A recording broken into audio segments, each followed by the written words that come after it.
And we're in our own house. Do you think the FBI listens to our podcast? Through our phones? Yeah. Hi, FBI! Yo. Hey. We don't have any bombs. Hey, leave a 5-star review, goddammit. I mean, if you're going to spy on me, at least help me out a little bit. Oh, my gosh. Oh, the amount of masturbation the FBI has seen. Oh, stop. I've had enough of you tonight. Night of the Horror File. You're all invited. They're coming to get you, Barbara.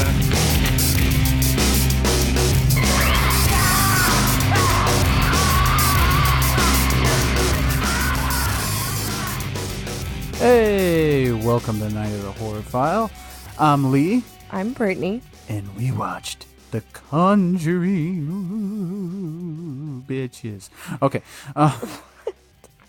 So we watched The Conjuring from the year of our Lord, 2013. Oh my God, stop. Directed by James Wan, starring Patrick Wilson and Vera Farmiga, and also Lily Taylor, who I had a weird-ass crush on when she was in that Haunting remake. Anyway, all right, we should probably get something out of the way, first of all, because this isn't a skeptic podcast. It's a horror movie podcast, so I'll just throw my objections about this movie up front at the very beginning.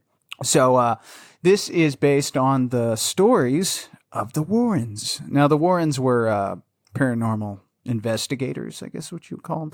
I don't know. They called themselves a lot of things, like demonologists and clairvoyant, whatever. Whatever you want to call them. Long story short, the Warrens were pretty much full of shit.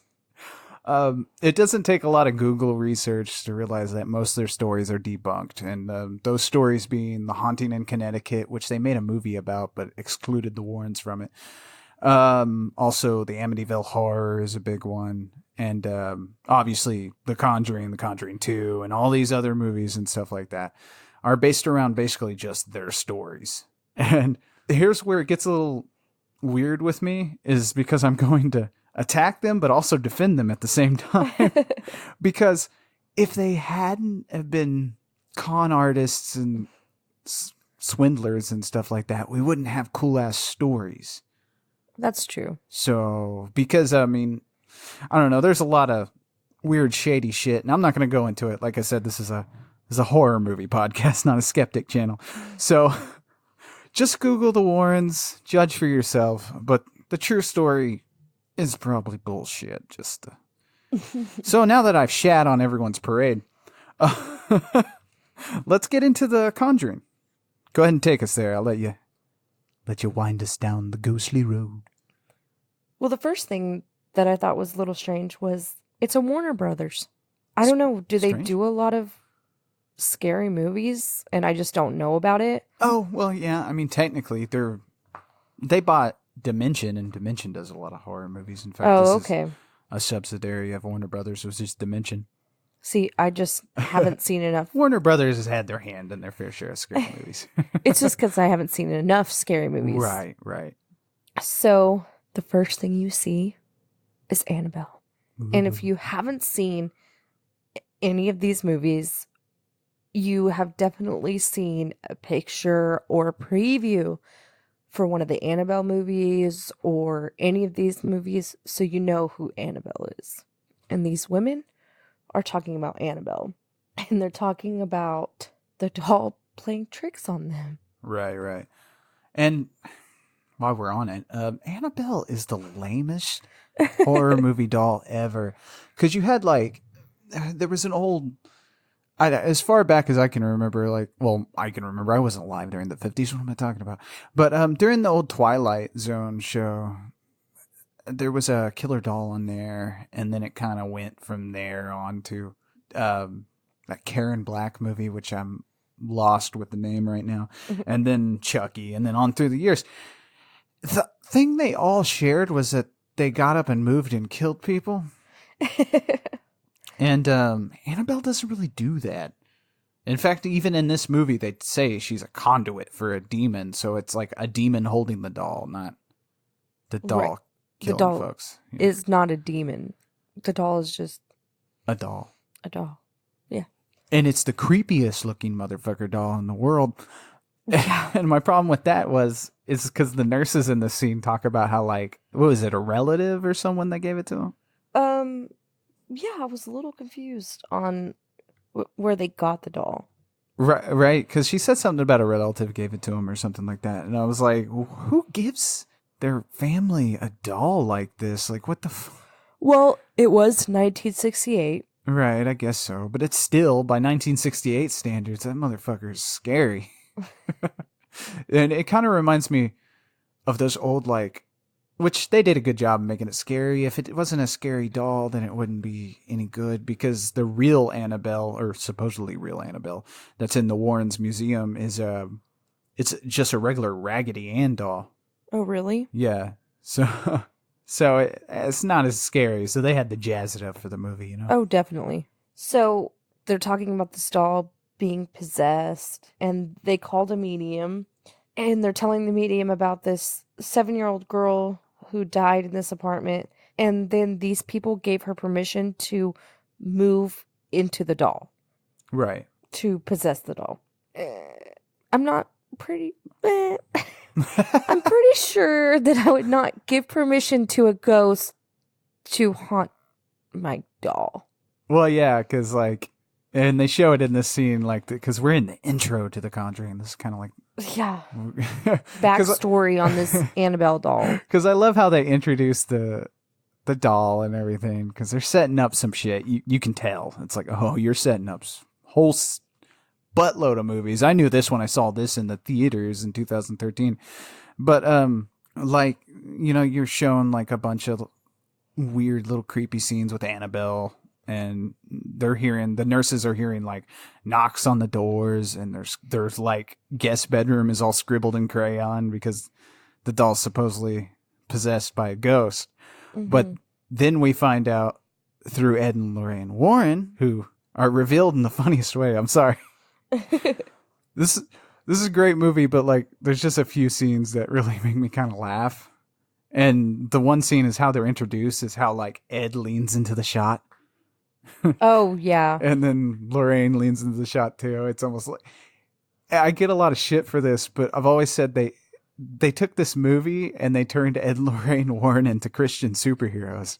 And, Oh, definitely. Edley made them super hot. oh my God, yes. The real Ed. Fucking Patrick Wilson and Vera Farmiga are fucking hot. Yeah. And the real Warrens were not that beautiful. Of course But- not. But yeah, so Ed tells them, the nurses, that, you know, hey, Annabelle didn't exist. She never did exist, which is confusing since there's a whole sequel with Annabelle and her origins, and there actually was an Annabelle. I know, it's very confusing. Anyway, but he says Yeah. that he basically tells her that it's a demon. Demons do this, not ghosts. And that ghosts don't possess such power. I don't know. Well, and that's the thing about, like, ghosts and stuff, is you make it up as you go. So, but But they're saying that the demon actually wanted to get into them, right, not the doll. right. The demon's just using the doll to, like, Get to them. get to them, which the demon may want to rethink its, like, road plan here, because scaring the shit out of these women, would that leave them more open? But Ed puts my whole theory to fucking rest later on, and we'll get to Right. that, his whole steps of possession and whatnot. But Right. so that's how we're introduced to Annabelle, and that's our first scene with the Warrens, and then it kind of, like, cuts away to a university, and the whole thing was on a projector. Yeah. Yeah. Because they were showing the film. So that whole film was... That's a good question. That's a damn good film. I mean, I knew the Warrens were monster slayers, but I didn't know they were fucking Oh my ahead of gosh. their time with their cinematography. They are not Buffy, okay?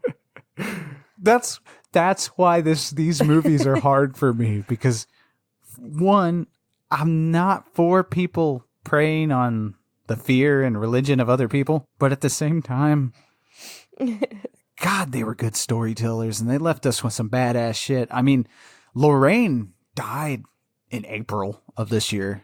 Really? Yeah, she died in April this year. She lived to 92. Huh. The ghost finally got her.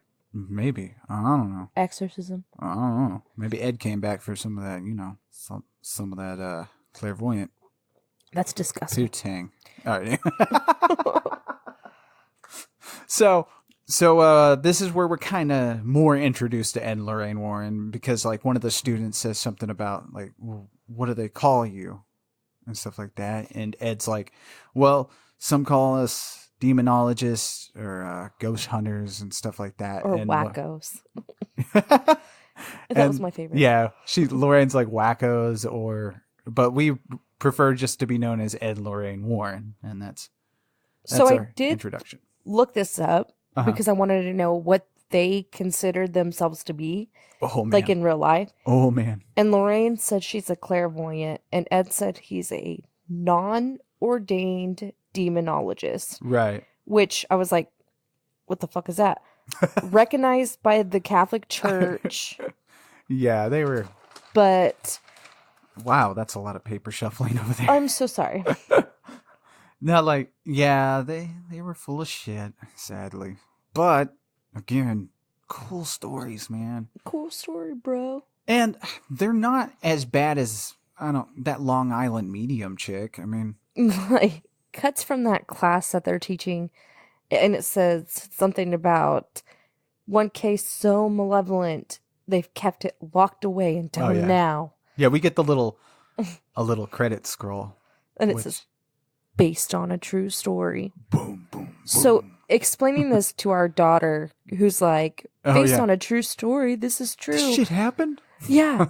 And I'm like, like, one of the sweet. guys could have worn a brown jacket that was the same as the one in this movie, and they could say it's based on a true story. Right. It's based on the book. And I'm going to stop hating on the Warrens for the rest of the show. We're just going to stay with the movie. But like, Mm-hmm.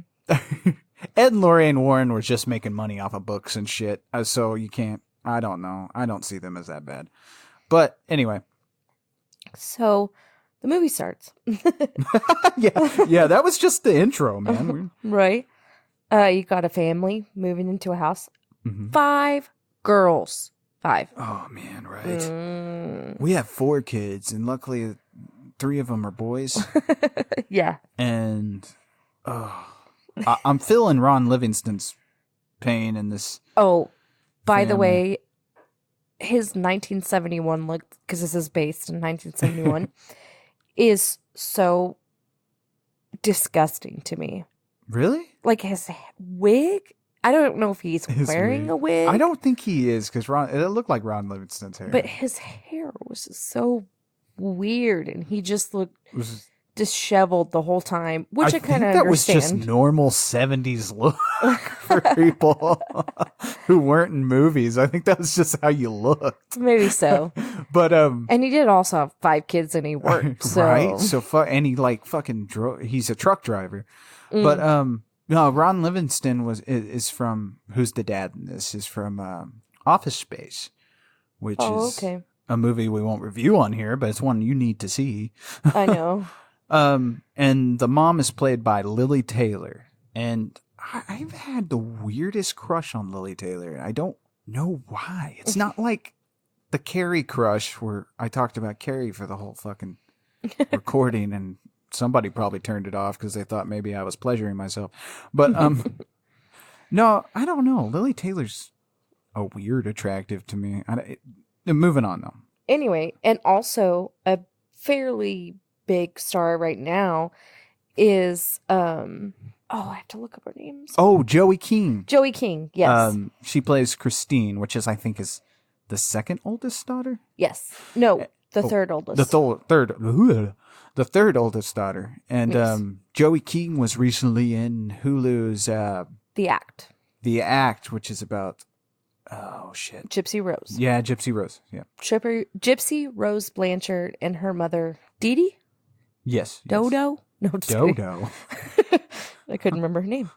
Anyway, whenever... You went with Dodo. Yes. All right. She kind of was a dodo. Yeah. But I was really kind of excited to recognize her. I was like, oh, because Right. she has hair in this movie. Oh, I know. Yeah. So they're moving into the house. They moved to Rhode Island for some reason. Yeah, from Jersey. Oh, okay. Yeah, I caught that. He says it didn't. real quick, the dad. Oh. Roger. Oh, Roger I is do the remember dad. him saying that now. Okay. And, okay, so Roger is the name of the dad. Now I keep getting it mixed up in my head. Is it Coraline or Carolyn? It's Carolyn. Carolyn. Okay. Carolyn's the mom. Yes. And the teenage girl's mad. Basically, that's all there is to it. The oldest. She's like, meh, I don't want to live here. The dog doesn't want to live there either, because the dog won't go in the house. The dog's like, there's some fucking spooky shit going on, motherfuckers. I'm not coming in the house. And the dog does not come in the house. Ever. Never. So then they're unpacking, and the youngest girl finds a music box. Yeah, this creepy motherfucking music box. Yeah. And we'll talk more about the music box. But the other girls are playing hide and clap, Oh, yeah. and one of the girls is hiding in the closet, and the other girl like jumps at her and she breaks part of the wall, which is very strange. Oh, right. Yeah, in this scene, like, they're playing that weird hide and clap game, which I guess you have. It's like hide and seek, only you can request 3 claps from whoever. I guess it's nice if you're playing in like a big area. Yeah, it's kind of cool, I guess. But yeah. So one of the girls knocks a hole in the wall in one of the closets when she gets kind of spooked, I guess, and that reveals a whole fucking basement they didn't know they had. With a bunch of shit in it. Right, which has been boarded up, and even Carolyn kind of questions that, like, why was it boarded up? And Roger goes down to investigate, and we get the first use of matches in this movie. He uses the matches and burns himself a couple times and can't see shit. So they decide they're gonna look at this stuff tomorrow. Right. And they're trying to go to bed, and the dog won't stop barking. Yeah, and this is where Roger is like, yeah, she won't. I couldn't get her to come in the house, and the dog just keeps barking. So, and then Roger and Carolyn decide they gonna fuck. They're gonna christen the new house. They're gonna christen. Yeah, they said it. They didn't say we're gonna fuck. That'd be kind of odd. I feel like We're that would gonna take you out of the fuck. moment. Lily Taylor turned to Ron Livingston and said, "We're gonna fuck now." It's like a fade out, fade to black. Credits. Oh my god. Was that an Ed and Lorraine Warren story? Like there's Yes, exactly. Man, I bet they had freaky sex too with their fucking demon museum. Oh, ew. Anyway. So they wake up in the morning and Did it's you free. see that coming, Oh Lorraine? my gosh, stop. Stop. All right, I'm sorry. Go on.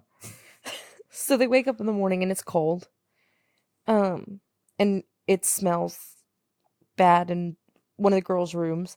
Yeah, I think they keep mentioning, because this smell is like a reoccurring thing, and they keep mentioning something about it smells like rotted meat or something. Yeah. Or that something died. Yeah. The clock stopped at 3:07 a.m. And Carolyn goes down to check on Roger, and he's in the cellar. He's trying to fix the furnace because it's so cold. Which, if you notice, like, because I've read some of their books and stuff, and it's pretty interesting stuff, but all their books are kind of the same story, just retooled. Oh, that's weird. Yeah. Like, family moves into house turns out to be haunted, they have to leave. Dun dun dun. Yeah, it's spooky stuff. Ooh, spooky. It's spooky. So you can see better in the cellar all the stuff that's in there. Like there's a piano and furniture and stuff like that. Right. So they're talking about eventually selling the stuff. Mhm. And then they go into the kitchen to make coffee and stuff. And Carolyn's like, "What did you do to me last night?" Because she has a big ass bruise on her yeah, leg. She finds the bruises on her. And he's like, I didn't do that. Yeah. Did I? Right? I was like, what? Anyway, so the little girl goes out to look for the dog. Oh, one of the many little girls goes out to look for the dog. And unfortunately, the dog is dead. Yeah. Couldn't thought that was going to happen. Right. And you don't, in this movie, I think there's only like one scene where you see some blood. Because you don't even see what happened, like really what happened to the dog, you know? Right. It's just dead. But yet this movie still got an R rating. But the reason it got an R is the intense horror. I mean, I can kind of understand. This is weird. I don't want to give anything away, but later on, yeah, I can understand. Well, this whole show gives things away. If you haven't seen The Conjuring by now, sorry. No, I'm not. No apologies. That's not nice. It is. This is my first time seeing it. This thing's been out since 2013, though. Anyway, go. I'm gonna throw something at you before the end of the night. If you guys hear a loud thump and he doesn't talk the rest of the time, it'll be okay. We're having our own Conjuring in here. Did you see that coming, Lorraine? Stop. So it cuts to a room full of things. Yeah, we're in the Warrens' demonology and witchcraft museum. And it's mostly filled with haunted or used in a ritual. Right. Stuff. Ed's given a tour to a reporter. And apparently, like, this museum actually was in their house. Like, they kept all this stuff in their house that they supposedly got from cases they worked on. And, yeah, you could, like, pay, like, at one point you could pay, like, $13 and take a tour. Like, Lorraine or Ed would give you a tour around the museum. Doing anything for money. Well, yeah, gotta make a living. Like I said, at least they didn't fucking crush people's souls like some of the fucking con artists out there. I mean, and from what I saw, they really only made money off of the books in these movies. Oh, okay. Yeah, so except for The Haunting in Connecticut, which Lorraine was like pissed the fuck off about. But yeah, so they're taking in, Ed's showing him around the haunted museum. And by the way, I really wanted to know what the hell the deal is with that food scale. Like, what's the story behind that? I want a Conjuring movie about the food scale. Oh my gosh. I could just imagine. It's like, well, what's been happening with this food scale? Well, see, I got me some steaks, and they just tasted kind of funny. Every time I weigh my steaks on this food scale, it tastes funny. It must be haunted. Oh my. Must be haunted. I want a divorce. Did you see that coming? Oh my God. All right. So Ed's giving the big tour, and the reporter asked him about an incident that happened with Lorraine where she got freaked out while they were doing an exorcism or helping out with an exorcism. He I don't know. He kind of talks around it and stuff like that. He talks about it later, though. Oh, yeah. We find out what the fucking deal is later. But. And the reporter also asks a question that I'm sure everybody asks. I thought of about it is like, if these things are haunted, why are they not haunting you? Right. And he says we take precautions and stuff like that. A priest comes and blesses the room. Which, again, to their credit, man, these people were amazing storytellers. They had every answer for every possible question. Because yeah, the reporter always also asked, why don't you burn them? And that was my question about the Annabelle doll. I mean, and in interviews and stuff you watch, they are pretty convincing. Like, so it's fun to imagine the myth about these two people, because even without the myth and even without all the bullshit that probably is the Conjuring universe based around these two people, they're still two fascinating motherfuckers. And I wish there was like an honest biography about them, because what you get is the religiosity version of these two people. But maybe I'll make a fucking documentary. I don't know. I can hear somebody right now. Well, if you don't fucking like it, you make a fucking movie. You make the fucking movie. Oh. Fucking. I'll repeat. I love this movie.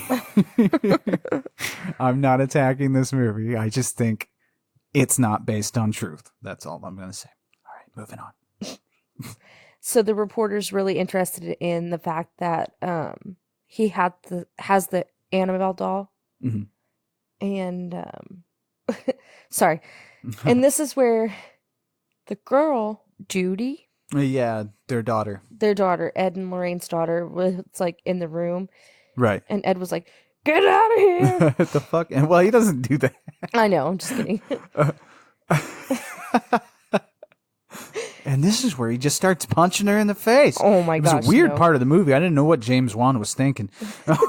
No, he's like, "Get her out of here. You know, you don't need to be in here." Yeah. I lost the word. The reporter left, and Ed's telling Lorraine he might write an article, and she was like, "Oh, a non-skeptic." Yeah. They were big on Ed and Lorraine were big on like, well, you're just being skeptical and not seeing the truth because you don't believe in God. They were real big on that. Like you got to have faith to believe in our work and stuff like that. Yeah, it's a little crazy. So it's nighttime again, Mm-hmm. and you see the clock, and it stops at 3:07. And we're in the Perrin house, right? Oh, I'm sorry. Oh no, it's okay. Yes, we are in the house with all the girls. What did you call it? It's the Perrin family. It's Perrin. Peron. Oh, okay. I've honestly never heard it said out loud, so I don't know if I'm pronouncing it right. But it's Carolyn and Roger Perrin. Okay. Or Purin. I don't know. Whatever. Meh. The haunted house. The haunted family. So you see the girls sleeping, and something grabs one of the girls' foot, and she blames it on her sister, and she's like, "Stop grabbing my foot." She's like, "I'm not." And then she's like, "Stop farting." She's like, "I'm not." And this scene freaks me out, because then all of a sudden it just goes to static TV. Oh, right. This movie is amazing because like there are jump scares, but it doesn't rely on those wholly. Right.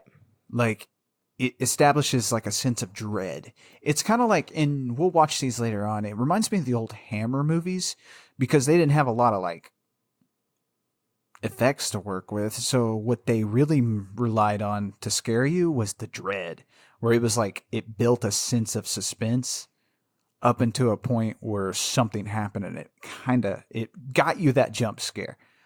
Right. But it was a well-deserved jump scare. It's not like you have some movies that try to copy this formula that James Wan started.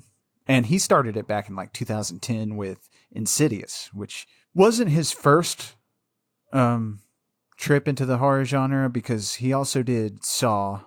And then he did Saw with Lee Winnell. And then he went on to do Dead Silence, which was that puppet movie. And then he went on to do Insidious.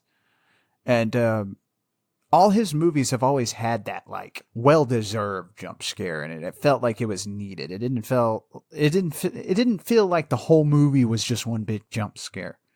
Right. Which I think is a mistake of some of these people that are churning out these scary movies nowadays. They think everything has to be a jump scare all the time. Right. And it gets annoying after a while because they Yeah. mix in the false jump scares with the real jump scares. So you got like 20 cats popping out of closets. And it's fucking annoying. Raping each other and shit. But in this movie, James Wan pulls it off perfectly. Right. And honestly, I'll say, like I said, James Wan worked with Lee Winnell and stuff like that. And I think he worked with him again in Insidious and stuff. And I like Insidious and I like Saw and those movies. But I feel like James Wan on his own is more of a powerhouse with the horror genre. He's able to pull the shit off a lot better. So, I guess the static TV was kind of like a jump scare. Sorta. But then you see Cindy, which is the second youngest daughter. Right. Because Roger wakes up at his desk after we're rudely interrupted by the static Some TV. He wakes up at like his desk in like a study, I guess he has. And he hears like a banging, and he sees a door that opens, and then he like walks through the door, which I'm sorry, if a door opened, I think I'd shit my pants first. But he walks through the door and he sees a window is open, and so he just assumes maybe a draft or something like that. And then he turns the corner, and that's when he sees Cindy. Is it Cindy? Yeah. Or is it? It's Cindy. Well, which one is the one that's actually sleepwalking, banging her head against that wardrobe? Cindy. But Cindy isn't the one that tells him about it. Oh, no, sorry. Who's that? There's so many girls. I know. I don't know which one told him. I think it's Andrea, I just the wrote oldest. Cindy sleepwalking. Yeah, I'm pretty sure it's Andrea, the oldest. And Probably. she tells Roger that Cindy's sleepwalking again, and she's in my room. And so they go in there, and Cindy is just like banging her head against this fucking wardrobe, which apparently was there when they moved in, and we'll learn Get about to that that, wardrobe yeah. later. But He says, we're just going to put her back to bed. yeah, Roger leads her back to bed, and that's pretty much the end of the scene. And like I said, during this, nothing really happens, but the dread and stuff James Wan builds up on you. It's scary without anything happening. Yeah, It's because the pretty cool. next scene is a little spooky because Carolyn's looking at herself in the mirror and she says, or she finds another bruise. Yeah, there's more bruises. And Roger's like, I think you need to go see a doctor. Right? And I think that's the right answer. Yeah. Because mean- if you just have unexpected bruising, and these were big ass bruises. Yeah, it looked like somebody had punched her. Yeah, it was crazy. Oh, that was the next morning. Sorry. Oh, it's okay. Then he is leaving for work and he sees a bird fly into the house, like Right. into the side of the house and fall. Yeah, it's fucked up. And did you ever have that happen when you left the window open? Like a bird would like fly into the fucking window? I mean the blinds on the window, you left those drawn open, and like if there was a mirror in the living room or something, a bird could fly into the window thinking it was... No, but we Birds- did have birds fly into our fireplace, Oh shit, that's always annoying. Birds then, are like, fucking stupid. come into the house. It was spooky. Birds are dumb. Yeah. So the kids are leaving for school, and the youngest girl, April, she's not in school yet. She is in the room, and she's talking to her new friend, Rory. Whoopee! And this is why invisible friends always creep me the fuck out. Yeah. I'm glad our ooh. Oh, that was my coffee pot. Thought it was a bomb. What? Bomb! Can we get arrested for that? This is a podcast, so. And we're in our own house. Do you think the FBI listens to our podcast? Through our phones? Yeah. Hi, FBI! Yo. Hey. We don't have any bombs. Hey, leave a 5-star review, goddammit. I mean, if you're going to spy on me, at least help me out a little bit. Oh my gosh. Oh, the amount of masturbation the FBI has seen. Ooh. Oh, stop. I've had enough of you tonight. Anyway, so April's telling Carolyn, look into the music box. You'll see Rory, my new friend. Ugh. So she looks, she does not see Rory. Yeah. And fucking, is it April? Yeah, April. April fucking jumps up behind her and scares the shit out of her. She's like, oh. It's like, you little asshole. Like, don't fucking do that. Don't be creepy and then scare me. Right? So this part that we're about to talk about was actually one of the scariest parts for me. Really? I think I would freak out and leave the house. Is it the whole thing about being alone in the house? Yeah, with the little girl, and Right. I'd be freaked out. I would have left. Yeah, because you're like the only adult there. You're supposed to be keeping your shit together. Yeah, I'd be like, I need an adult. What? We gotta go to town. Oh my god. But the mom, or Carolyn and April, start playing hide and clap. Right. Oh, and here's that dread thing, man. I swear. He pulls off a Hitchcock kind of maneuver with some of his scares. Because there's moments during this whole hide and clap thing because she's hearing a clap come from different Somewhere, areas and yeah. stuff like that, and the clapping like leads her to the wardrobe that Cindy was banging her head against earlier, and the fucking wardrobe doors open, and she doesn't see it. Carolyn doesn't see it, but we do. And these fucking doors slowly open, and Carolyn's like, "Oh, I know where you are," and she's like, "Give me one more clap," and these fucking hands come out from behind the clothes, and they fucking clap, and it's, oh, I hate that. No. Scares the shit out of me. And then you hear the weird breathing. And me and one of my friends from a long time, when this movie came out, we saw it in theater, and we had kind of greened out a little bit, and oh god, I remember this clearly being the one part that just scared the fuck out of us because we saw it at like a early morning showing and no one was there except for us. So we got the shit scared out of us about these fucking clapping disembodied hands. So you guys were scared of that part? Fuck yeah, we were. Oh, so then you hear footsteps across the floor, and April's behind her. Yeah, because the mom takes off her blindfold at this point. Oh, that's right. She's like... Because she feels inside the wardrobe and nothing's in there. So she's like, what the fuck? Takes off her blindfold, and there's fucking April behind her. And she's like... No, I'd leave. I'd Nope. leave, and I would never come back and be like, nope. And you can stay here, you little fucking creepy little bastard. This is your house now. With your fucking Tim Burton music box. It did. It looked like something from a Tim Burton movie for some reason to me. Oh, yeah. 'Cause it had that Like a clown swirl. popping out a little bit, and there's like a swirl, and it just looked all expressionist. I don't know. Anyway. So I assume the day goes by, and it's later that night. Mhm. And George is on the phone talking about work. Yeah, Roger. Did I say George? You said George. Who's George? George of the jungle. Watch it for that tree. George just came out like, I don't know where that came from. I didn't write George. I don't know. It's just, Well, Roger and George, I see it. I see it. anyway, Roger's on the phone. He's arranging work. He's going to go to Florida for a week. Yeah, and this kind of sets up for some stuff with Ed and Lorraine later on, because the family's going through some hard times. Roger is not making the money he probably should be with his trucking and stuff like that. So they're in the dumps, getting behind on stuff. So he's taking work for half his rate. Yeah. But work is work. Yeah, I mean, Man. I'm lazy, so Roger's a better man than I am. Oh my God. So anyway, Oh my God. moving on before I get hit in the head. So,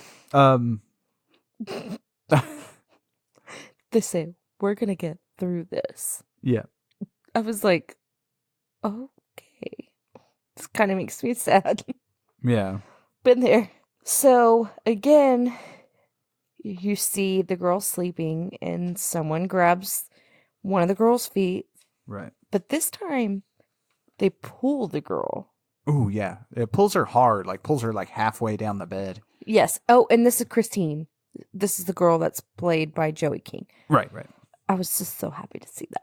Anyway, so this is not, I would not do this in this situation. She starts to look around the bed and then under the bed. Yeah. No, I don't okay. remember doing stuff like that when I thought some scary shit was going down when I was a kid. I just remember pulling the fucking blankets up. Like that was going to fucking help. Remember? Right. Did you ever do that? Yeah, I would like take the blanket and put it as far over my head as I could stand because I don't like the blanket over my head. Right. But And- I would kind of try to hide my face and I would be why- like, it's okay. It's okay. It's okay. And why exactly did we think the blankets were going to save us? Well, I always was like, okay, if I can just make it dark, like in my vision right now, if I can make it dark and go back to sleep, everything will be fine. Because, you I know, just thought the blankets just protected sleeping me. through murder is fine. You won't know what's happening. Like, what part of our mind, though, assumed the comforter was going to save us from the monster? I don't know. Like the monster comes out of the closet to eat us and it's like, oh, but nope. there's a comforter. I can't do this. I don't Fuck know. you then, little kid. Boy, Maybe we thought we were hiding. it's not a knife. It's a knife. Stop. Okay, moving on. So then she hears the floor creak Right.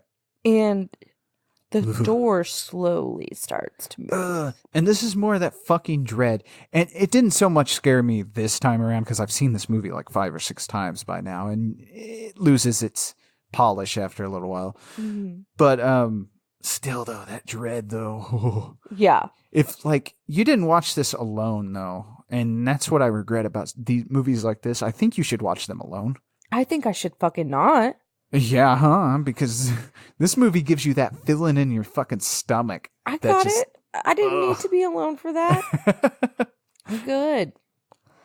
But her sister that she shares the room with, Nancy, Yes. I think. Yeah. She wakes up and Christine tells her there's someone behind the door. She's like, no, there's fucking not. She didn't say it like that. But she gets up and she's like, look, there's no one here. As she gets close to the door, she smells that dead animal smell or whatever it is. And then the door slams and everybody starts to scream. Ooh. And then the parents that go shit's running scary. in. I almost said Ed and Lorraine.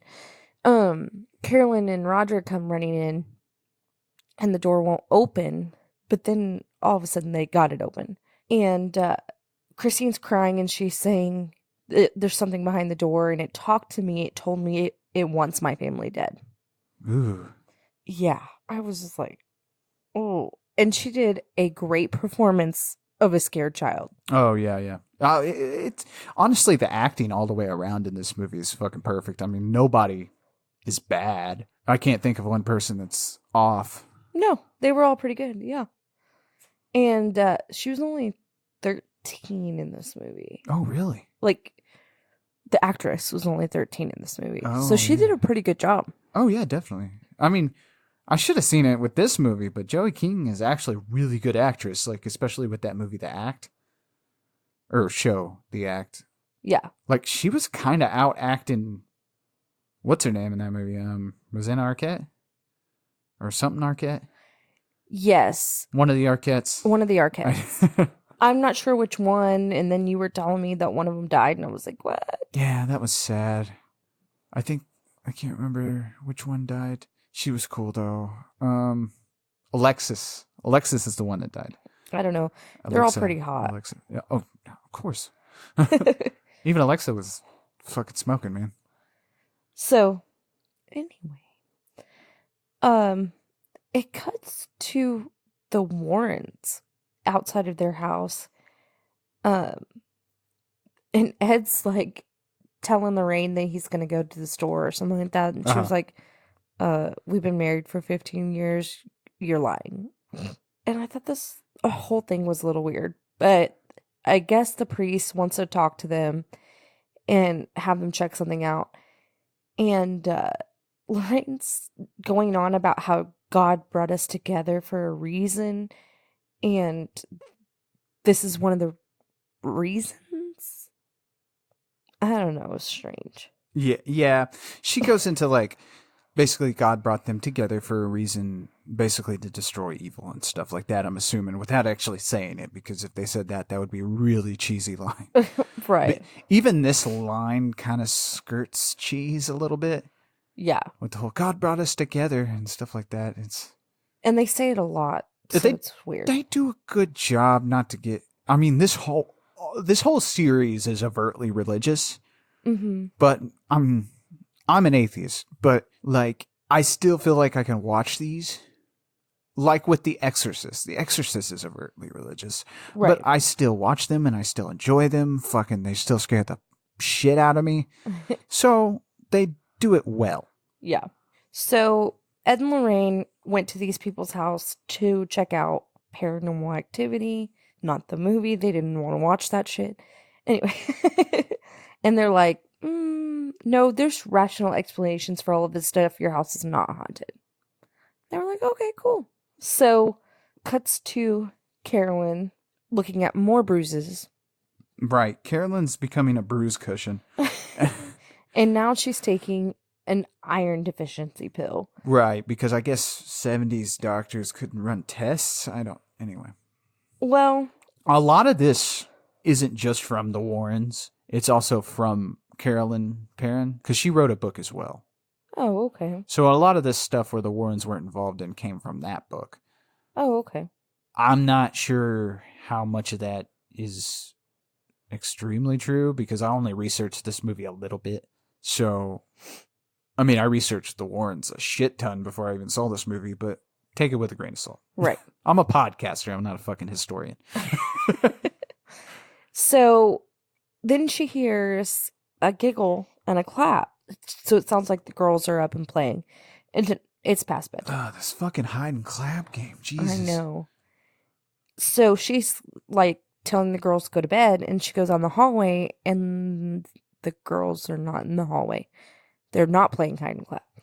And then all of a sudden you hear this big fucking crash. Oh, yeah. And I don't know why nobody in the house woke up to this.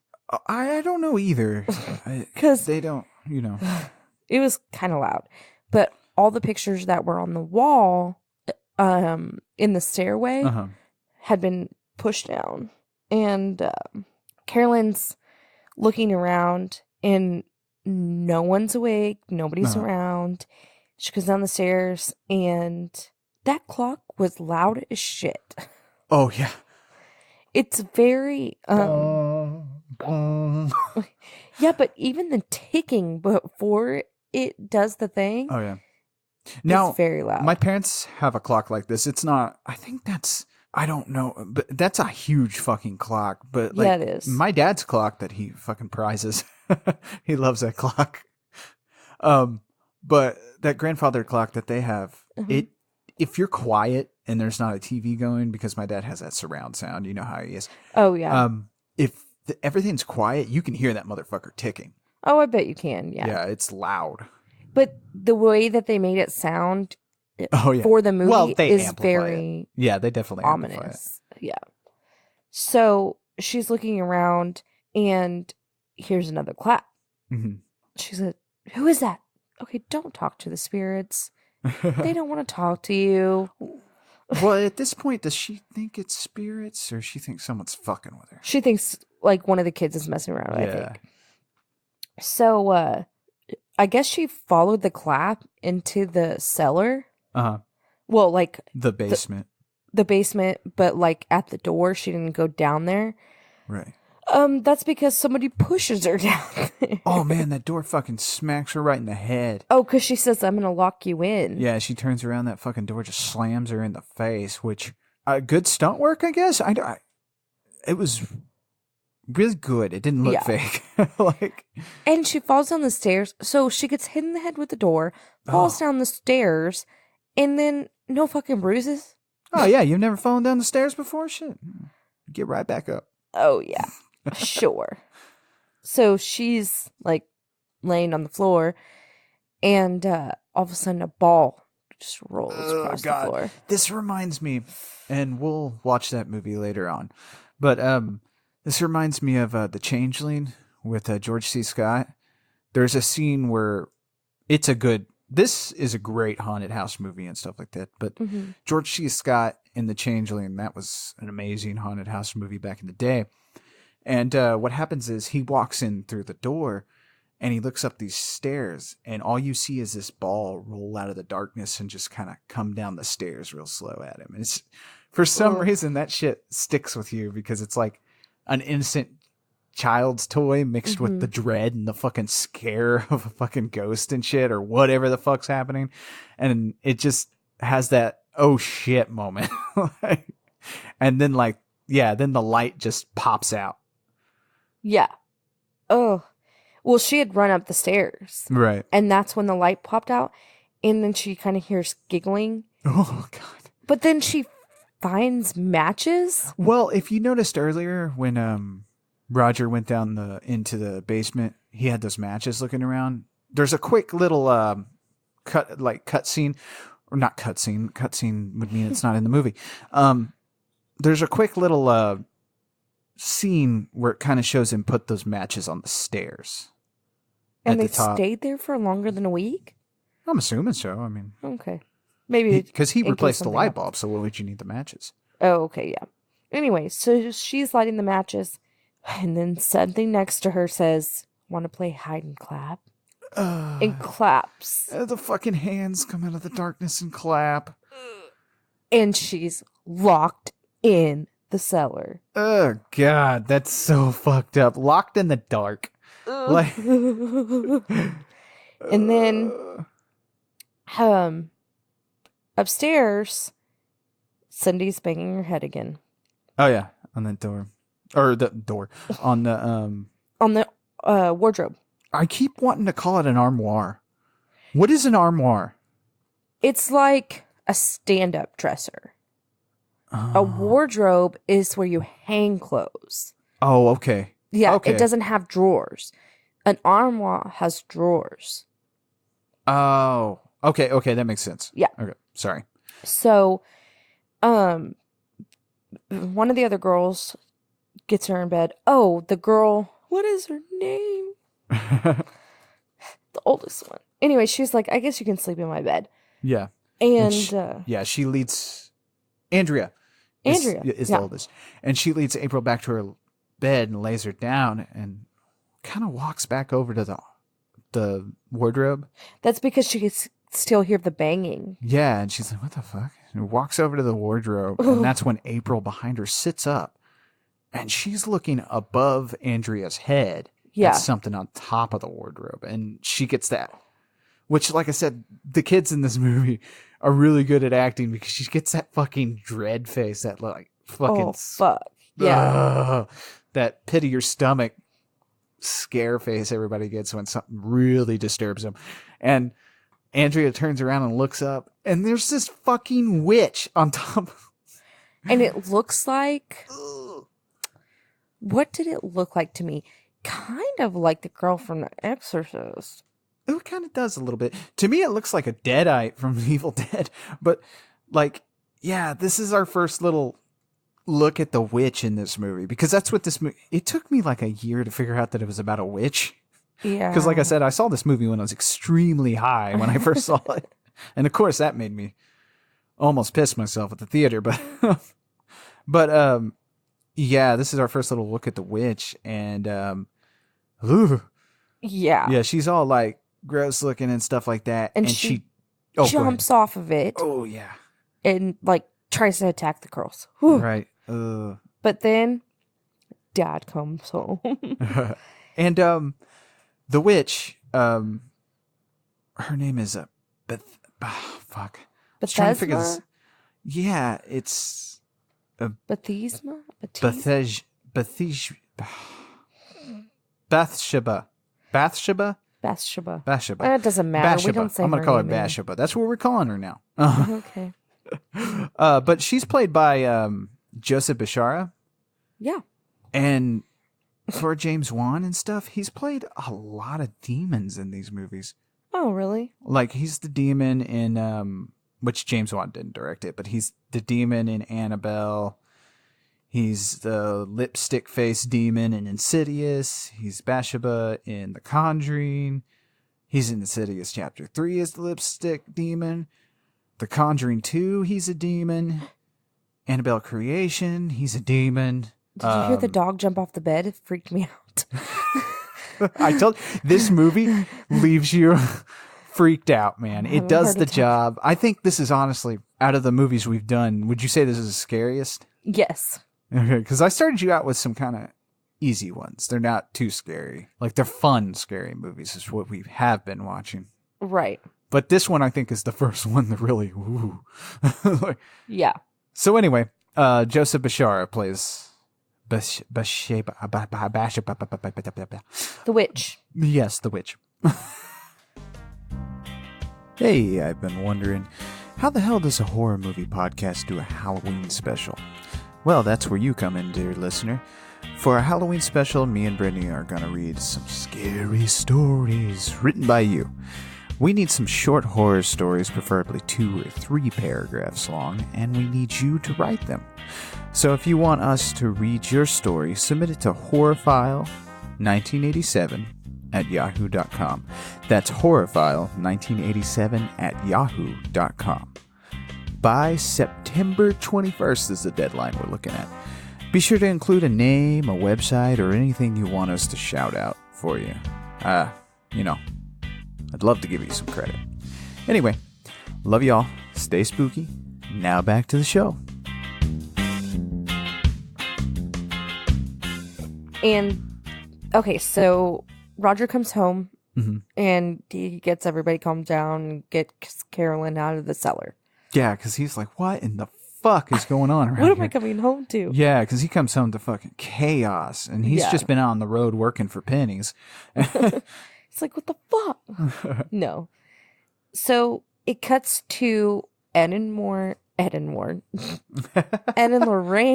Yeah. doing another class or whatever it is. Yeah, they're speaking at another university. Yes. And, they're talking about an exorcism. Right, and possession. Yes, and possession. And they're showing a clip of Maurice. And he actually is in The Nun, I believe it is. Which we'll get to it. We'll get to all these movies. Everybody be patient. Why are you all yelling? Stop yelling at me. You're the only one yelling. Trying to do drugs. Oh, okay. Anyway. They show the clip of Maurice's exorcism and how, like, a cross is poking up out of his side and shit like this. And Ed, after they show this clip, Ed starts talking about the 3 steps of a possession. Mm-hmm. The first one is infestation, which is like weird things happening. You're hearing sounds, stuff like that. Right. The second step is oppression, and that's where they break the victim down. So they start doing stuff like... It's like mind games and stuff like right, that. Really like they did with Carolyn, where they're like leading her throughout the house and scaring her and stuff. And then possession. Right. And only the weak and the vulnerable can get possessed. Yeah, and that's what the other steps are to do. It's to break you down and so they can control you. Right. Kind of like our government. Oh my goodness. That's right. Sounds like an ad should go here. Sorry. About the government. Do you want a beautiful wall being built? No. Vote for Trump 2020. Oh, fuck no. That'd be funny if Trump listens. He doesn't. We get a tweet. Night of the Horror File is the worst. Whoa, my Trump just went into JFK territory. Ich bin ein Lenner. Too much political. So, Ed and Lorraine are teaching this class or whatever, and Carolyn's actually at this class. Yeah, she, I guess, I don't know, read a news clipping. Probably. During the time, like, the Satanic Panic hit in the 70s and lasted up till the fucking 90s. I think it's Death Kill was that fucking, the Westminster 3, which is one of my favorite cases. If you ever get the chance to look it up, check it out. In fact, go check out Last Podcast on the Left. They do a really good series on the Westminster 3. But that being aside, I'm going off on a tangent. So, yeah. She's in the class, and if you look, and this is kind of funny, if you look in the front row as it's like panning over to Carolyn, in the front row is Lorraine Warren. Oh, for real? Yeah, like the real Lorraine Warren is in the front row. She's sitting that's there. cool. Because she was a consultant on this movie. Of course. Well, I am. That's why this movie is Ed and Lorraine versus evil. God will prevail. Sorry. So, Carolyn goes up to Ed and Lorraine as they're packing their stuff, and she's begging them to come to her house. She's like, something's going on. I need you here. And they were like, well, Carolyn kind of plays on Lorraine's heartstrings as a mom. She's like, I'm just trying to protect my girls. I know you have a daughter. blah, blah, blah. Feel sorry for me. Yeah. So they were like, yeah, we'll come. Yeah, and they kind of make it seem like Ed and Lorraine were always kind of, a little standoffish about going to investigate things, because they even show earlier in the movie how they're debunking this one couple's house. And they're like, oh, it's not haunted because the floorboards are creaky and stuff like that. And from my readings, they did not shy away from any cases. I wouldn't think so if they were being front con and artists. fucking center. Like, Oh, in yeah. fact, the Amityville horror thing, like, I believe they just showed up. Most of the time they would read about these things and they would just show up. Oh my God. So Ed and Lorraine go to the house and they're telling them about how they're all sleeping downstairs. It's always cold in the house. Right. There's a terrible smell.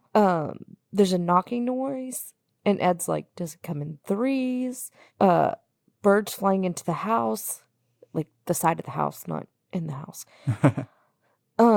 And they want to see the cellar. Right. Because, like, Roger's walking them through the goings on of the haunting. Right. And so he leads Ed and Lorraine around the house. So they go down to the cellar, and Lorraine's like, something awful happened here. Yeah, she's picking up some heavy vibes in this place. So. Yeah. And that's when Ed starts to record them. Mm-hmm. And then it cuts to Lorraine talking to April about Rory. And she opens the music box and sees Rory. Ooh. But she's not freaked out. Well, kind of. I don't know. She turns around. She's like, what the fuck? I think we're meant to believe that, like, she's not scared per se. I mean, she is kind of scared. It's more disturbing than scaring, it seems. But I feel like it's trying to say, like, it's more of a shock that they found something real or something like that. That's how it reads to me. Right. So Lorraine is compelled, I guess, you would say, to walk out to the dock. Yeah. They have a little pond in front of their house that has a little dock on it. And Ed follows her because he's like, ooh, what you see? And you see these feet kind of dangling. Oh, yeah, and you hear like a rope kind of like, Yeah. so you can tell there's someone hanging from a tree behind Ed. Yeah, I know. Again, it's that, ooh. Yeah. And they say that the house needs a cleansing and exorcism. And they're telling Roger and Carolyn that leaving the house won't help because the dark entity is feeding off of them. Right. Oh, and it shows this dark, like, shadow thing behind them. Ugh. Yeah, like Lorraine is telling her, I saw it when I first entered and how it was attached to you all and stuff like that. It's really creepy. Ugh. And then Ed just says, it's just like stepping on gum that won't leave your shoe. I'm like, what the fuck? This ain't like gum. The gum ain't gonna kill me. Dad. This ain't no gum, man. I'm freaking out, man. It's a fucking dark entity. So they're saying that the church needs to approve Right. the exorcism of the house, and they have to get pictures and videos and stuff. And then he's like, are your girls baptized? Oh, yeah. Roger's like, we just haven't gotten around to that. Because they're not religious people. Right. I think the family actually really was religious in real life. So, because Ed and Lorraine tended to kind of gravitate towards people of their own religion. Oh, okay. Which was Catholicism. Yeah, so they can do exorcisms and stuff. Yeah. So it cuts to Judy, which is Ed and Lorraine's daughter. And she's talking to Lorraine, and she's like, I miss you. Yeah. Oh, yeah. Oh, and by the way, like, did you catch that giant ass recorder in the scene? Oh, hell yeah, with that long-ass microphone. They do a good job with the time period in this movie. Like, everything's pretty on par. Yeah. The old cameras and stuff. Yeah. But yeah, is it Judy? Judith? Judy. Yeah, she's telling Lorraine, she misses them when they're gone and stuff like that. And she has a locket for Lorraine, which Judy keeps one and Lorraine keeps the other. Right. That they can always be together. Right. So Lorraine puts Judy to bed, and then she's talking to Ed and saying, or Ed says that Carolyn's voice didn't record. Right. And he plays it for her, and it's like, he plays the tape for Lorraine, and it's like Carolyn's voice didn't pick up. Right. Everyone else's voice did. So he stops the tape, and Lorraine talks about how she found some info on a witch who sacrificed her baby and then hung herself and declared her love of Satan and then cursed the land. Which, did they just have that in a paper? I don't know. I guess probably old papers about this house and stuff like Yeah, that. because she looked it all up in like a day, I suppose. Yeah. But And the witch died at 3:07 a.m. right.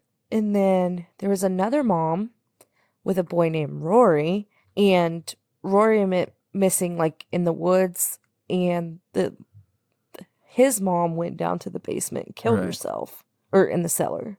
And there was another boy that drowned in a pond. Yeah, there's been like a bunch of people die in like neighboring houses and stuff like that. All the people who bought her land, as Right. Ed points out. Because the land was originally like 200 acres, and they had split it Right. when the witch died. Split it into different properties and stuff. Right. 'Cause- And whoever has lived on the witch's former land is cursed to get fucked up, I guess. yeah. But this is when the tape recorder turns on and starts playing by itself. And this time there's like these horrifying fucking voices and stuff on this shit. And Yeah. they look at the clock and it's 3:07. Dun, dun, Dun, dun. dun, dun. That scene's pretty effective, even though it's the way I'm describing it. It sounds really cheesy, but But it's not. it's not. It's scary effective. because they're All talking the about all the scenes- bad stuff. all the scenes in this movie are really effective and they're shot really well. Like I said, James Wan he's really good. Like, especially when he's really like given full reign of the director's chair and stuff like that, Yeah. and given creative reign over everything. And even though he's he's brought back the haunted house genre lately with the Conjuring series and stuff like that. But he's also he's one of these directors that kind of wants to break away from horror a little bit, even though he got his start in it.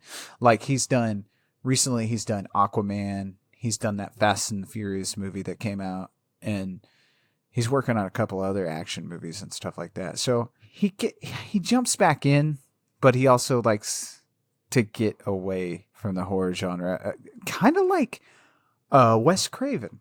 Wes Craven was the same way. He made some kind of drama about violins or something. I don't remember, but yeah, James Wan's direction and stuff here is just fucking beautiful. I don't know how else to describe it. So, it cuts to Ed and Lorraine driving up to the house, the haunted house, and their assistants with them. By the way, I was like, I know this kid from somewhere. Uh-huh. So I had to look him up. He was in Degrassi, like the newer Degrassi's kind of. And he played a gay kid. And I was like, okay. ooh, I knew who that is. Hey, that's awesome. Yeah. I was See, like, cool. you're teaching me something this episode. A little bit, yeah. A little bit. And yeah, The cop, there's a cop. and he plays assisting Drew, them? right? Drew, their assistant. Yes. Okay, cool. And then there's a cop. What's his name? His name's Brad. Brad. Okay. Everybody has kind of simple names. Yeah. But it was funny because the cop had driven up like right after them. And Ed's like, you find it okay? Well, It's duh, you right fucker. He behind followed you and here. I think isn't he a cop in this town? Yes. Like, so it's Yeah. I that's found it. confusing. Yeah. Anyway. So, they go in the house and they start setting up lights and bells on the doors and cameras. Basically, it's a Ghost Hunters episode. Yeah. Ghost Hunters retro. I wrote something weird here and I don't know what it is, but okay. And then I wrote blah, blah. Blah, blah. Yeah, he sets up like these thermostat detectors to where like if a change in the temperature gets drastic, it sets a camera off. Right. And So they can take a picture. Yeah, that comes in handy later. Oh my gosh. My fabric on my board just fell. Oh shit, sorry. Freaked me out. So Drew's showing Andrea the lights and stuff.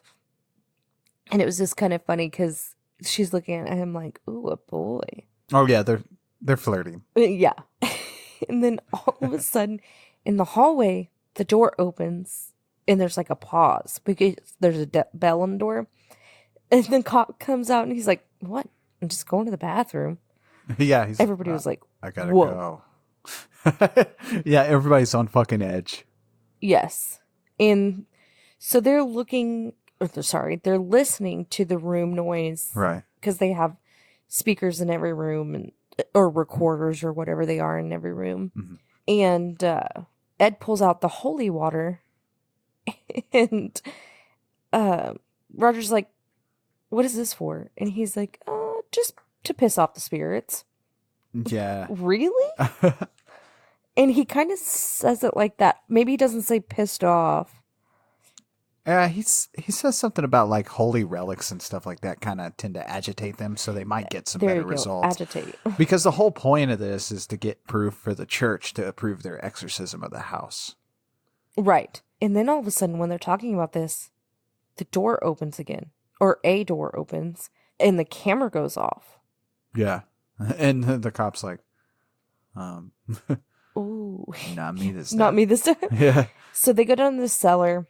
Because that's where the door had opened, was the cellar door. Right. And they're down there and they're provoking the spirits with the holy water and stuff. Mm-hmm. And the door slams. And the cop says, must have been a draft. Yeah, he's like, my face, or Drew's like, my face doesn't make that face when a draft hits. Right. Because the cop got the shit scared out of him. Yes. So it's like the next morning or whatever. Mm-hmm. And they're having breakfast and running around all crazy. And Carolyn says that she needs a break. She basically needs a nap because they've been staying up late doing all this stuff. And everybody's like, oh, it's fine. Go take a nap. And Lorraine's outside doing laundry. I was like, what's that noise? The neighbors. And Ed comes out there and he's like, we really need to help them. And then all of a sudden, the storm comes through. The wind starts blowing really fast. And this is where the special effects happen. Oh, man. And this is really effective. I had forgot about this until we watched it again. And this is a really effective scene because there's like, Lorraine is like doing laundry and it's all up on a laundry line and stuff like that. And she starts taking off the sheets when that storm kind of rolls through. There's no rain or anything, but there's clouds and like wind and stuff like that. And the sheet blows off the line and hits a figure like somebody was standing there, but we clearly didn't see anybody before. So the sheet like outlines a person.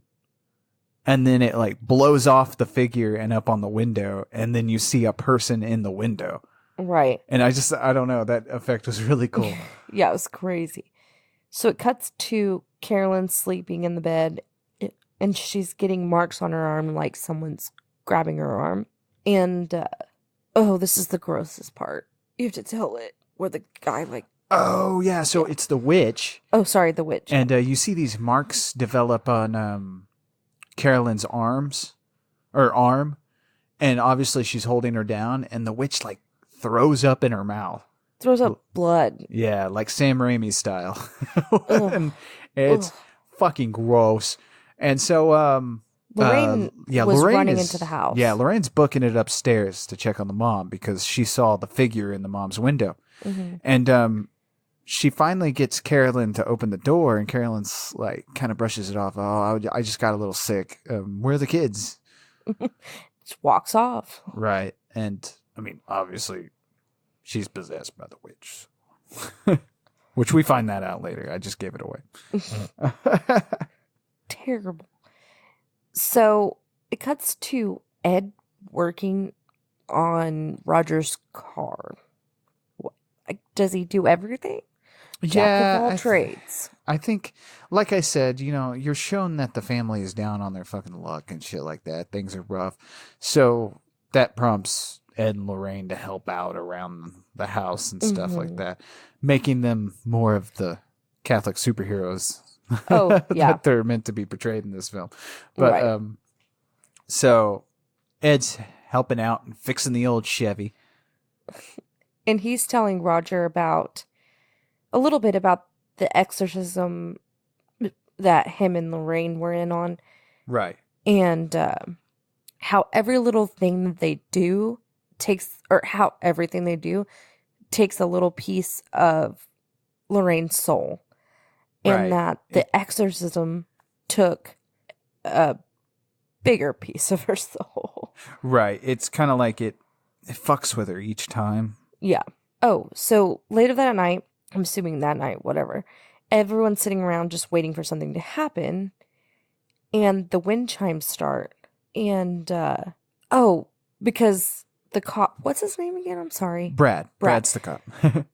Brad's just kind of walking around, and he hears the wind chimes, and then he hears someone say, "Look what she made me do." And he's like, "Wait, what?" Yeah.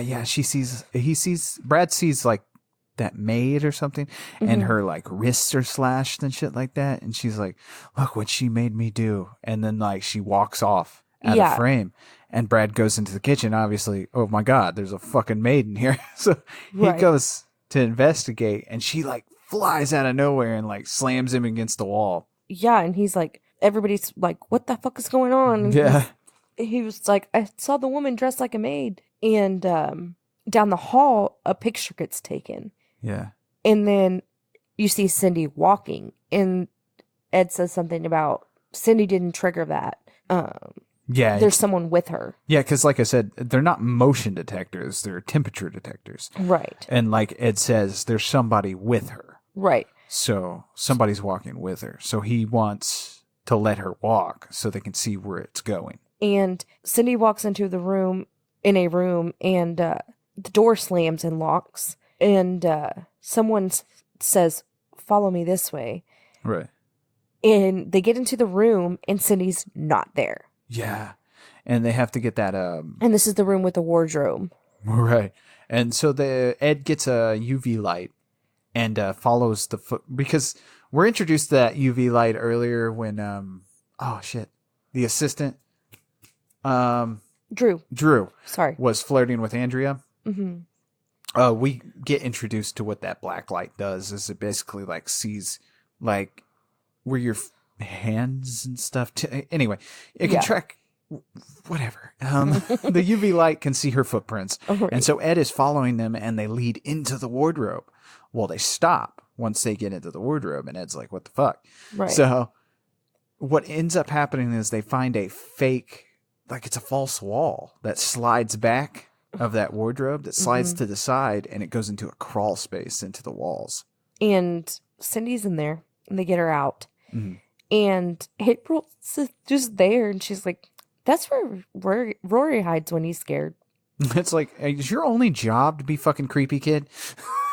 Yes. Go wait on the car, goddammit. But This is the house. So like I was a little confused on why they sent Lorraine. I think she just sent herself. Oh yeah? Because it's like because it cuts to Lorraine entering the crawl space, and I was like, why would they send Lorraine? I think she sent herself. I think God she damn was it, just Ed, like, you get in that crawl space. Be a man. But she sees this rope that's like hanging down, Right. because this crawl space obviously goes down. And and she also finds the empty spot where that music box come from. Right. Because it's like a shelf of toys and stuff. Yeah, I'm assuming Rory went there to hide Yeah. and play with toys. And this rope. Now, I was a little confused about this. Is this the rope that the witch used to hang herself? No, because the witch hung herself in the tree. Okay. I think this is the rope that Rory's mom used to hang herself in the Okay. Yeah, because they cellar. said she killed herself in the cellar. Yeah. Yeah. Okay. Okay. Yeah. So then all of a sudden the floor falls through, and Lorraine falls halfway down the house. Yeah, and she's in the cellar, right? Mhm. Not the basement. Right. She's in the cellar. Because in this house, I was a little confused when I first saw this. Because in this house, there's a cellar and there's a basement, and they're not together. They're separate. Like the entrance to the cellar is in the kitchen. It's in a little trap door. Oh. And it's also, I mean, obviously where Lorraine just fell. And the entrance to the basement is through that door that the girls were playing hide and clap and they knocked a hole in the wall. Oh, okay. Yeah, I was a little confused. And then I really I'm still confused. started thinking about it when we were taking notes. So I'm still confused. Lorraine falls through the floor and it leads into the cellar. Right. And she hears laughing. And Yeah. at some point, did she take the music box in the... Well, because where she fell was like right beside that shelf, and that music box, I guess we're to assume it just fell with her. Okay. So it's laying beside her. So she grabs the music box knowing that she can, for some reason, she can see things with it. Mm-hmm. And so she holds it up, and behind her is that, because we saw a picture of it earlier when Lorraine was doing research, and it's of Rory's mom, Mm-hmm. and she's sitting there holding him and holding a bloody knife, and Ugh. she's crying, and she's saying, "Look what she made me do," and stuff like that. And she does this weird slow turn. Again, that dread hits you. And then she disappears. And Lorraine's like, "What the hell?" And she looks back, and Rory and his mom are gone. The Right. ghosts. But then she turns back and puts the music box down, and there's fucking Rory's mom's face right in her face. Oh, and she just runs up the stairs. Well, no. You skip some stuff. So Rory's mom goes, "Look what she made me do. She made me kill him." And then she turns and looks at something, and then these feet drop. And Rory's mom's gone, but these feet are hanging there. And they start moving towards Lorraine. And Lorraine obviously gets the fuck up and books it. She's like, fuck this. Yeah, to get the fuck out of there. So, but on her way, she gets... now, is the thing hanging there, is that the witch? I don't know. I was a little confused about that. I'm going to assume it's the witch. So the witch grabs her by the locket, but the locket gets ripped off of her, and it kind of like drapes itself on a piece of wood. Mm-hmm. And so she leaves her locket behind. And that is kind of important for our next few scenes later on. And so Lorraine gets out of the cellar. Mm-hmm. She goes up to Carolyn and she's like, "I understand now. I know what's going on. The spirit, whatever she calls it, the demon, whatever it is feeding off of Carolyn." Yeah, she puts two and two together because of what Rory's mom kind of hinted at. And she says the witch takes the mothers and makes them kill the children and then themselves. Right. So she knows that Lorraine's being fed on and being weakened down so the witch can take over her so she can kill the kids. Children. Yeah. And then all of a sudden, a cross just starts shaking on the mantelpiece and then falls off. So someone's like, "Fuck that cross." Fuck this cross in particular. Right? And then the girls are there, and all of a sudden, Nancy gets, like, her hair starts to stand up. Mm-hmm. And Christine's like, Nancy. And then all of a sudden, she starts getting thrown around by her hair, pulled around. Someone cuts her hair to have the demon, like, let go of her. Yeah. I think it was Lorraine cuts her hair. Oh, okay. Which I bought the 4K version of this film, and man, you can really see that fake CGI hair. Oh, yeah, definitely. It's the only scene in the movie that kind of doesn't hold up very well because that hair is fake. It's okay. Yeah. So they're like freaked out and they're leaving. And they're putting the girls in the car and stuff. And Lorraine walks to the dock and hears, because she's kind of like freaking out now. And she hears, "Mommy," and sees Judy in the pond. Ooh. And she's like trying to like grab her, but she's not really there. So she runs inside and Ed's following her and asking her what's going on. She's not saying a word, but she's calling her mom. Yeah. Was this her mom or is this just their nanny? No, she said mom. Oh, okay. Yeah, she was like, Mom, let me talk to Judy right now. Okay, I was a little confused. I didn't catch that she called her mom. Yeah, she said it a couple times, Oh, okay, but she's cool. like, no, I need to talk to her right now.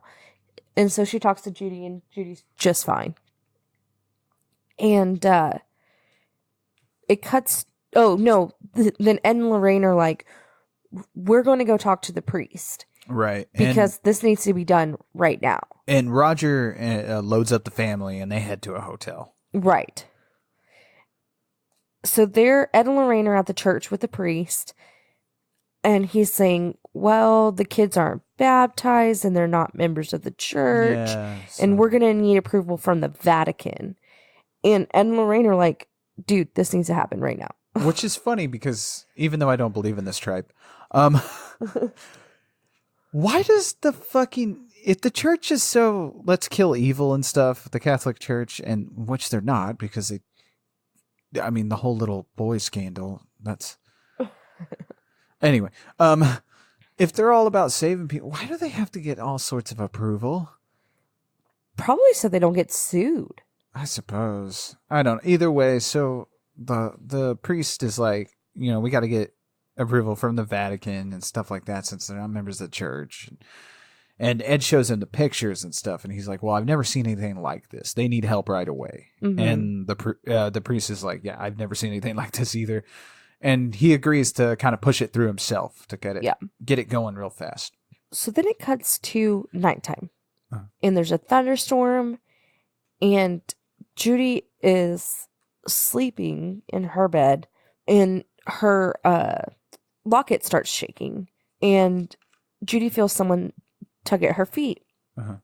And she gets up and starts walking around. She's looking for her mom and dad because she thinks her mom and dad are home. And she's walking around the house. She goes into the room with the haunted stuff.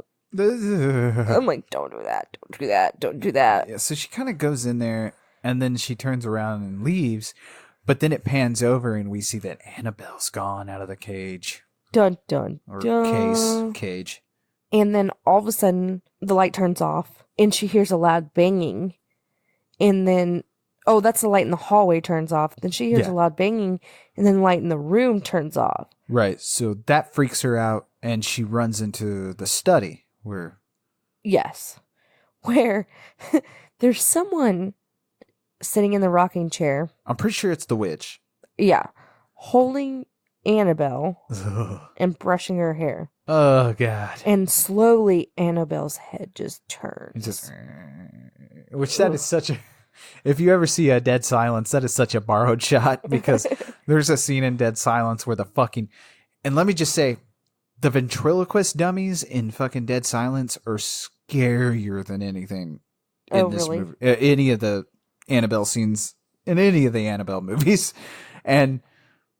oh, man, just ventriloquist dummies scare the fuck out of me. But anyway, so Annabelle fucking turns real slow to look at her. And obviously this girl gets the shit scared out of her because, honestly, if I was a little kid, the old witch lady would scare me less than the doll. Oh, yeah. This doll turning its head to fucking look at me. Fuck this. So Judy's stuck in the room and she's yelling for her Nana because her Nana's asleep in the other room. And Nana can't get the door open. And this is where you see Ed and Lorraine driving to their house because they're already in town because they talked to the priest. So they're driving home for the night. And Lorraine's like, something's wrong. So they run into the house and they hear Judy screaming, and Ed gets the door open, and as soon as he opens the door, the chair flies at him. He grabs Judy, and they're not hurt. Just in time. Again, effective shot. Right. It was scary. And Judy's telling them there was a woman rocking with Annabelle. So Ed runs to the room, and Annabelle's still locked in her box. Dun, dun, dun. Dun, dun, dun. So Oh man, this is where it starts to get crazy. So, cuts to them at the hotel, and Carolyn takes two of the girls back to the house. Mm-hmm. And Roger calls Ed, and he's like, Carolyn's taking two of the girls, and Ed's like, they're headed back to the house. Everyone needs to go. So they all go. Oh, no, Ed's telling Lorraine to stay with Judy because Judy's just gone through this little thing. Yeah. And Lorraine's like, Yeah, this is where, that whole God brought us together to do this oh, yeah. thing comes back up and stuff like that. And it skirts the level of cheese, but it's okay. I forgive it. And so they decide they got to do this together. They're going to finish this. Yeah. So they drive out there to help. So everybody shows up. Oh, yeah. Ed, Lorraine, Brad, Drew. The whole And gang. the door- Scooby gang is here. Yeah. And the door won't open. So Brad shoots the door. With a fucking shotgun. And I was like, can you not just kick it open? I mean, Right? did you need to blast the door? I don't know. I might have done You it. would have. Just, you know what? I never get to fucking use this shotgun. I'm using this shotgun. Get the fuck out of the way. Right? So they go down to the cellar. And Carolyn's down there, and she's trying to kill one of the girls with a pair of scissors. Yeah. And they're trying to, like, pull the scissors away from her, but she's really fucking strong. Yeah. And this is when Ed's like, we need to take her for an exorcism. Yeah. And they're like, well, the church hasn't, Roger's like, well, the church hasn't okayed it and stuff. And Ed's like, I'll do it. We got to Wait. do it now. No, Oh. you missed the part where she did I can't go miss out the it? door. Okay, I'll cut that. Go. So, she's really strong, and they decide that she needs an exorcism because she is completely possessed. So they're trying to take her to the church, and they're trying to walk out the front door with her, but all of a sudden she has bruises on her neck and on her arms, Yeah. It, like, and starts, something's holding her back. Yeah. It like starts burning her too. It's fucked up. Yeah. And Lorraine's like, it's not going to let her leave the house. So, Carolyn gets dragged back to the basement or cellar or whatever the fuck it is. And, during this little time, no one can find April because they're trying to get the kids in the car because Ed says, I'm doing it. I'm doing this exorcism by Roger's myself. like, you're not like, what does he say? You're not licensed or something. But anyway, you're not he says, ordained or yeah, something. you're not yeah. ordained or anything. And Ed's like, we got to do it or she's going to die. And Right. Stuff like that. So Ed pulls his cross out. Lorraine goes to get the book. And meanwhile, Drew is looking for April. Right. And so it kind of cuts back and forth between Drew looking for April and this exorcism that's about to happen. Which, by the way, as far as movie exorcism goes, this is the top of my fucking list now. It's pretty great. It used to be The Exorcist, which was the whole movie was The Exorcism, but I don't know, man. I really think this kind of tops it just a little bit, and that's kind of controversial of me to say because The Exorcist is like beloved, and Right. but damn, this is good. So they're trying, like, Ed starts to read. No. Sorry. It's cutting back and forth, and it cuts back to Carolyn, and she's choking Ed out. Oh yeah, And they're trying to get her off of Ed, and she bites Brad's face. Ooh.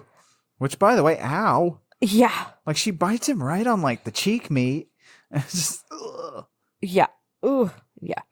So they're trying to tie her up and stuff. And he's telling Lorraine that she needs to leave. Yeah. And she's like, no, we're Not doing this fucking doing together. this, yeah. Blah, blah, blah.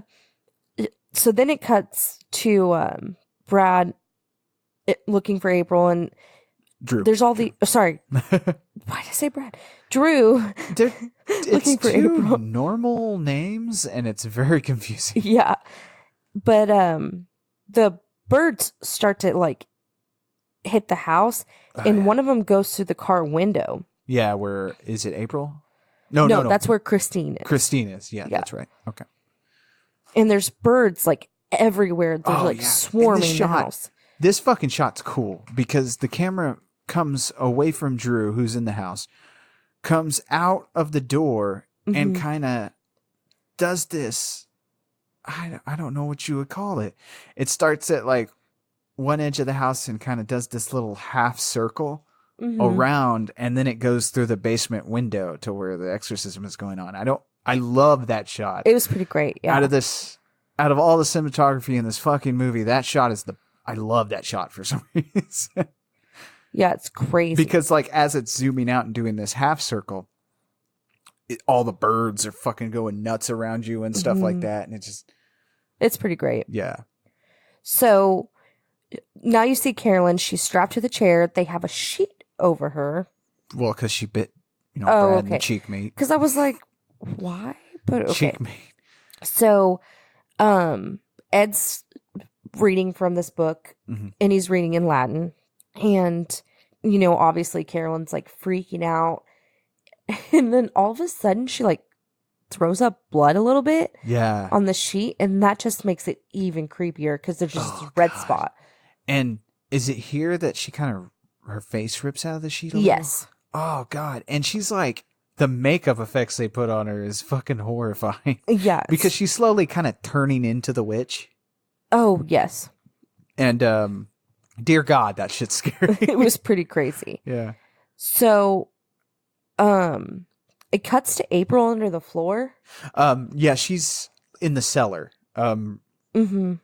She's hiding, and then everything stops, and the chair slowly starts to rise and turn upside down. And I'm like, holy fuck! If this thing falls, she's gonna die.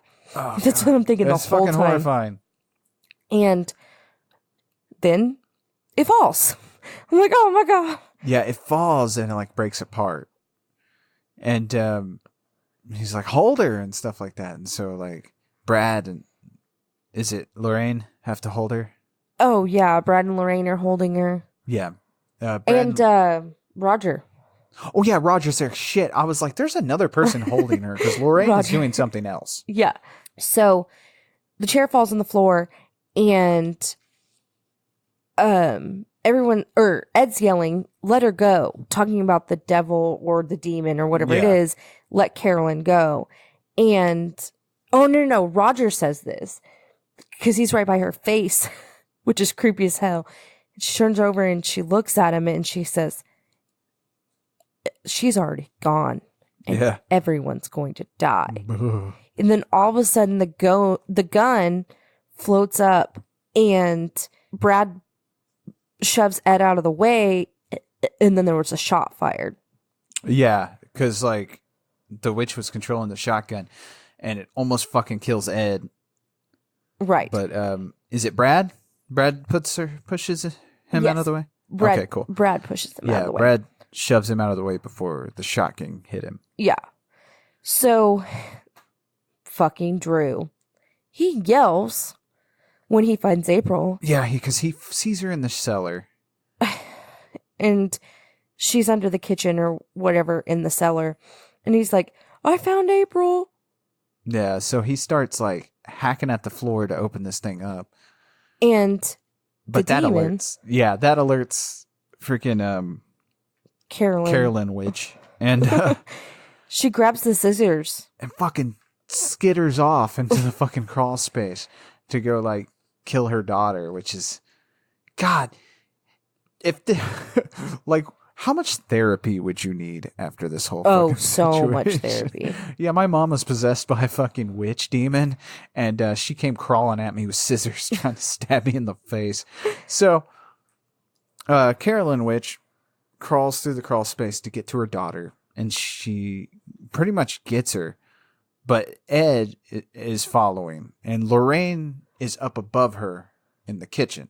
And she's like holding her head. Right. And Ed says, by the power of God, I continue you back to hell. Which is kind of cool. It's a was cool little delivery. Because like this whole time with all the movie's effective, so you're fucking following it, chowing down on popcorn like, yeah, get go him. back to hell. So he says that, and Lorraine kind of... Oh, well, first, Ed tells Roger to talk to her a little bit more. Right. And he's like, or telling everybody. And he says that she needs to fight from the inside. Right. Because he's done what he can from. Right. And now she needs to fight from the inside. And so Lorraine's telling her to remember the beach day that she told her about. Yeah. There was a picture and Yeah, earlier in the movie, Lorraine touches Carolyn's hand as Carolyn is touching a picture of the family at a beach. And they kind of converse about how that was just a really great memory she had. yeah. And so Lorraine's telling her to remember that day. Remember the love she has for her children and all this stuff. And then all of a sudden, does Carolyn throw up? Or she just moves like she's throwing up? Yeah, okay. So what happens basically is like she fights the demon, and Ed's performed the exorcism correctly, I suppose, and she's fighting the demon out, and that causes her to purge it, and so she that makes throws up. sense. It's like this black goo she throws up, and so that expelled the demon. Okay, that makes sense. So they go outside to leave, I guess. Mm-hmm. And the son takes the bruising off of Carolyn. And everybody's saying and Lorraine did a good job. Right. It's a nice little, everybody's safe and stuff like that. It's a little saccharine for me. It's too much of a sweet ending, but whatever. You know. Well, it's a little morbid because April brings Lorraine her locket. Oh, yeah. And then Ed brings home... Oh, then it cuts to Ed and Lorraine at home. And Ed had brought home the music box to put in his little room. So he brings the music box and puts it in his little room. And Lorraine says, the Vatican called the exorcism has been approved. Yeah, and he's like, God damn it. And so we end on, well, first we have, Lorraine says, and they have another case for us in Long Island. And that's a reference to the Amityville Horror. And then we get a quote from Ed Warren. Diabolical forces are formidable. These forces are eternal and they exist today. The fairy tale is true. The devil exists, God exists. And for us, as people, our very destiny hinges upon which one we elect to follow. Yeah. So I guess that quote summed up is like basically like you kind of got to believe in God to believe in their work, the Warrens. And so we end on a little close up of that music box fucking going and stuff and being all creepy. Mm-hmm. And then it fades to black. But so all the bullshit aside, I like that we had the Warrens. And a lot of people would fight me on that because they're like, they're con artists and they're this and that and they were preying on people. Yeah, but we got some pretty badass stories out of it all. Oh, yeah. And that sounds awful of me because I'm saying that what these people did was okay. But I think Ed and Lorraine Warren at the most were just really good storytellers. I think they were fantastic storytellers. And I mean, look what they gave us here with all these inventive stories that, I mean, Ed himself was, making it up as he went. He was so good at it. And sure, they sold it as truth. Sold it. That's a thing, though. And they did make money off it. But I'm okay with it. Yeah, because it's not your money. No, but I'm also not afraid to educate myself about things like that. So that's true. I'm sorry. But yeah, what they did was probably wrong. How they went about it was wrong. If they had just wrote some scary books, it would have been fine. But all that aside, me attacking the Warrens and stuff, I'm done there. But what'd you think about this movie? I really liked it. I liked it better than I thought I was going to. Right, because, I mean, going into this movie, it was rated R, but it's rated R for, like, intense horror or something like that. And so you're thinking to yourself, there's no sex, there's no gore, there's not a body count unless you count the dog. is this scary? Can this be scary? Jump scares. Yeah, and well, not just that, but you have the dread and stuff. Right. You have that fear in the pit of your stomach, and I think that's more a testament on James Wan and his directing skills and the writers who wrote this. It's well made. It's a very well made movie, and it's fun. It's just a fun popcorn scary movie. At the end of the day, sure, you can go watch this and you could take this stuff super serious, and that might scare you. But even if you don't believe in this shit, like I don't, I'm a super skeptical person. But look at me, I'm devouring horror films left and right. So even if you don't believe in this shit, this is still a really good movie. It's scary. It has your jump scares. It's got you covered. Mm-hmm. I would say the Conjuring movies are like an AC/DC album. You know what you're getting when you go buy them or pay the ticket price. You know what you're getting. You're not going to get left down if you want more of that. Right. The spin-offs are a whole different story. I don't care for the spin-offs. I don't think they would need it. I think we should just stuck with the Ed and Lorraine Warren, which I guess that's what they're bringing Ed and Lorraine Warren into this Annabelle Comes Home movie, which I haven't seen yet. But yeah. But they're all supposed to tie into each other somehow. Right. But I just don't care for that. It's almost like beating the shit out of a dead horse. Sure, Marvel's doing that, but do we need a cinematic Conjuring universe? I don't think we do. No. That's just me. Because I know that we went over the list at Whitney's house, and Conjuring is not even on the list until like the 4th or 5th movie to watch in this. Yeah, The Conjuring is technically like a 4th movie if you wanted to watch them in time order. Like, Right. So, but like I said, it's good. I say go watch it. If you don't want to watch it, I don't care. It's okay too. It's not something you have to see, and it's not something you mustn't miss. Right. It's not like Paranormal Activity. Those movies you could take or leave. If you never watch a Paranormal Activity, you're going to be fine. Right. But so you like this movie? I like this movie. It was pretty good. A little news story that popped up was the Conjuring house, the house in this movie. Mm-hmm. Apparently, the new owners are fixing it up so you can go spend the night there. Oh. Like they're making it into like a tourist thing, which is kind of neat. That would be fun. How much does that cost? Who knows? It's probably like $100 a night. Oh. Would you go stay in the haunted house with me? Yeah. Oh, dude, that would make a good show.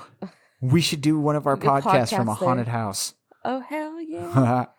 That one we'd have to make a live. Oh, yeah. Well, that's 2013's The Conjuring. And like I said, see it or don't. It's not unnecessary. I'm good with it. I liked it. It's scary.